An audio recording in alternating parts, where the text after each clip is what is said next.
I'm Réal Hamilton-Romeo with a tribe called Fertility, and this is my fertility story.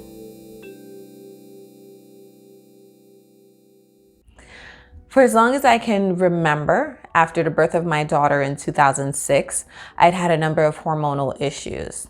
Prior to that, I was very thin, very curvy, so very slender in body frame, curvy in body figure. And my period worked like clockwork. I never had any issues. I'd been on and off birth control for a number of years before then, stemming from like my early 20s until I had my daughter at 28.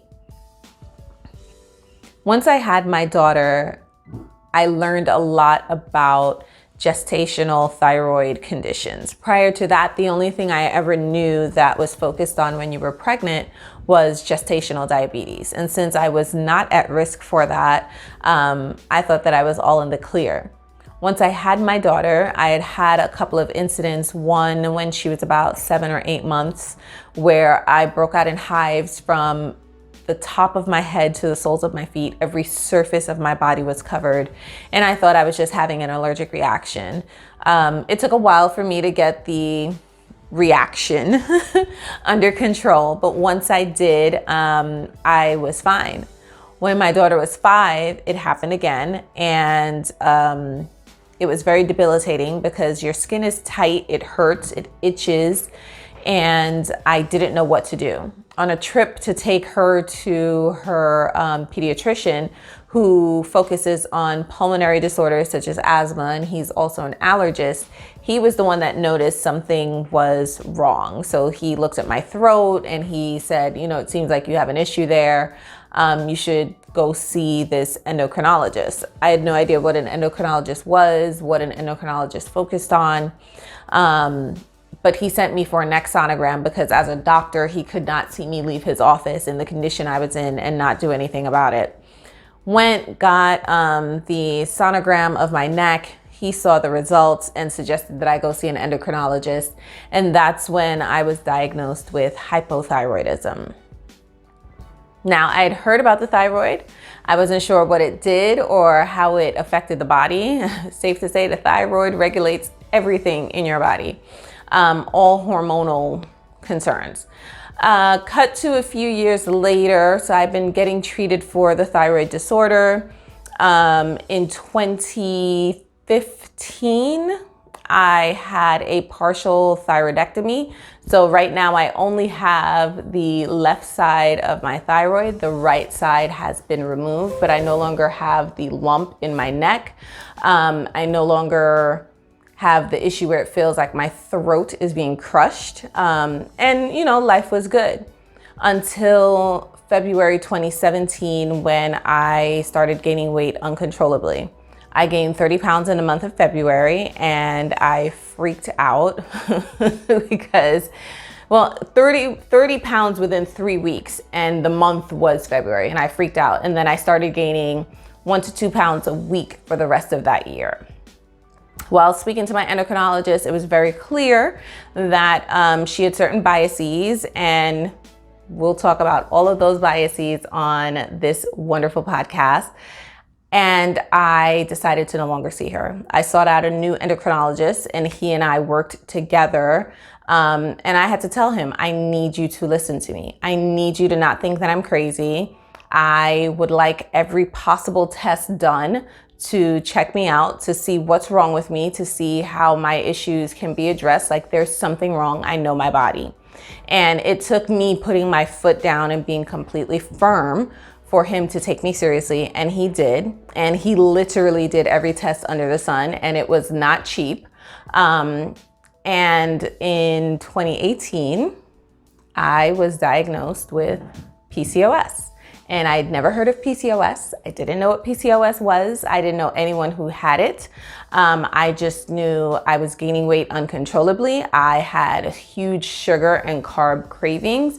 I had a host of other issues that mimicked my thyroid disorder.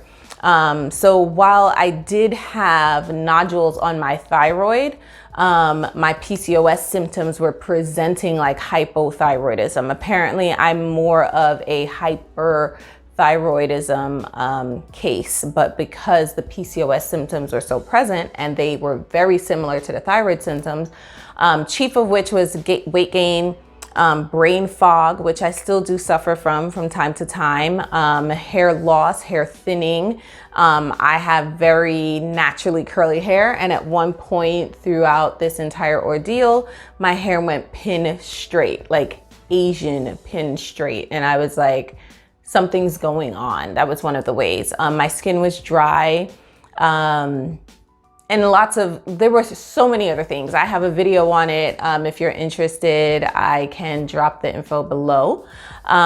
Be that as it may, once I got that PCOS diagnosis, the way in which I work is I automatically went into how do we fix this mode? And in how do we fix this mode, one of the things my endocrinologist did was put me on metformin.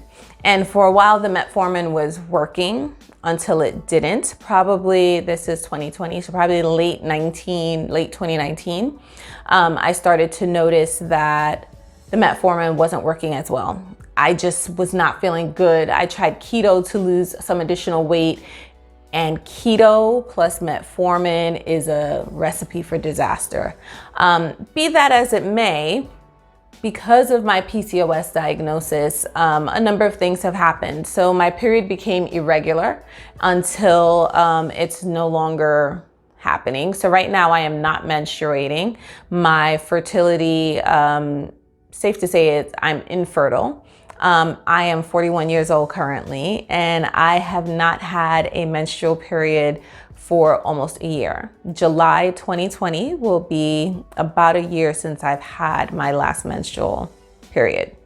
I know some people are out there going, oh my gosh, you should be so happy you don't have your period. In terms of the actual having it, yes, it is nice not to have to buy tampons, but I do have a 13-year-old daughter, so guess what? Still buying them. It's nice not to have to go through all of that. My body, however, still goes through the ovulation cycle. I can tell when my period should be here because I do feel it in each particular ovary. My right ovary is the problem ovary, the one that is not working. But I know when I'm supposed to be menstruating. I know when I'm supposed to be ovulating. My body still feels like it's trying to do what it's supposed to do, but it's just not happening. For me, luckily I don't want any more children. For me, one is enough. And I knew that when I was pregnant with my daughter. However, your fertility is a microcosm of your overall health as a woman. And so that's one of the reasons why I choose to focus on what I can do. So I do follow a very strict PCOS diet. You can't really tell, but I do. Since being at home for stay-at-home orders due to COVID-19, I've relaxed those a little bit, which was something I, in retrospect, wish I hadn't relaxed as much as I did. I gained 20 pounds on top of the 40 that I was already trying to lose. So it just gets a bit tricky there. And I know some people are gonna say, oh my gosh, you look great, thank you. Oh my gosh, you don't look like you have that much weight to lose. I appreciate that. I just know my body. I know where I feel comfortable. I know what weight and size are the healthiest for me, and this isn't it. One of the ways in which I manage my PCOS symptoms and overall wellness is, like I said, by following a strict PCOS diet regimen. And I use diet in terms of what I eat, not being on a diet. So for me, that means no dairy. Luckily, I'm lactose intolerant, so a lot of dairy is already out of my diet. I don't eat red meat, and I haven't eaten red meat since 2 years before my daughter was born, so probably since 2004. However, asterisk, when I was pregnant with my daughter, I craved meat, lots of it, fried chicken, and citrus. So while I was pregnant with her, and maybe for maybe about 4 to 6 months postpartum, I was still eating meat. I do not eat meat now. So since late 2006, early 2007, I have not consumed meat. I do eat chicken every once in a while, which it's hit or miss for me. I can have like a bite of chicken and be good for months, or I could want chicken. Same thing for turkey. Yeah, I eat a lot of fish, and even with fish these days, I tend to be going off. Sometimes I tend to have a more vegetarian or vegan-based diet. Sometimes I think, and it's when my body really needs that protein or other nutrients, that's when I want like chicken or turkey or poultry. Overall, I stay away from carbs.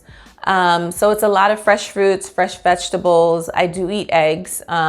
Every once in a while I have cheese, but your girl has a mean sweet tooth. And so sugar is like the enemy of PCOS, or women with PCOS rather. Sugar, the one thing you want to do is regulate your insulin. So it's eating at regular times, eating foods that are happy and healthy for your hormones, and just overall ensuring that you have a very strict, nutrient dense, hormone happy diet and lifestyle. And the other thing that they say helps a lot is exercise, but you can't do a lot of exercises. So for me, that was another way that I realized something was wrong. I was working out with a trainer, and because of how my body is built, he had a certain idea in mind of what he wanted my body to look like. And it was a lot of high intensity interval training, lots of cardio, lots of weights, which for a normal person, and I'm using normal in the broad sense, that works very well. Throughout our training tenure together, I noticed that when I should have been losing, I was gaining. So I would see him on a Sunday and I would be up 10 pounds. I would go back to him on Wednesday, I would be down 15, and then go back like maybe on a Friday and be up another 7. And he was like, what is going on? And I soon realized that that wasn't the workout for me. So we have to do a lot of walking. Walking helps, whether out in nature, which is best, or on a treadmill. Yoga, Pilates, plyo, yoga lattes, a lot of that strength training, really using your body as your lever types of exercises work really well. The downside of that though is one of the side effects of PCOS or symptoms is sometimes you are so darn tired or lethargic, or you just don't have the energy. And it's hard to say, exercise and cut calories. And yes, that works for people who have normal hormonal levels. But for us, when you're exhausted, when you're feeling super fatigued, it's really about trying to find that motivation. And that can also be a tough choice. But be that as it may, this has been my reality for a while now. And I do stumble every once in a while. I do fall. I do backslide, but for the most part, I try and do what I know is best for my body and is going to help me be the best version of myself that I can. So they say there's no cure for PCOS, but I've heard a lot of women in a lot of the PCOS forums and chat rooms and support groups who have said that they've cured it. I'm just hoping to be able to reach that status one day and get back to the happiest and healthiest version of myself. So I'm happy to answer any questions that you have. Feel free to drop me a line or, share your stories, and let's talk in this wonderful community. But until next time, this has been my PCOS story, my fertility journey, and I look forward to speaking with you all very soon.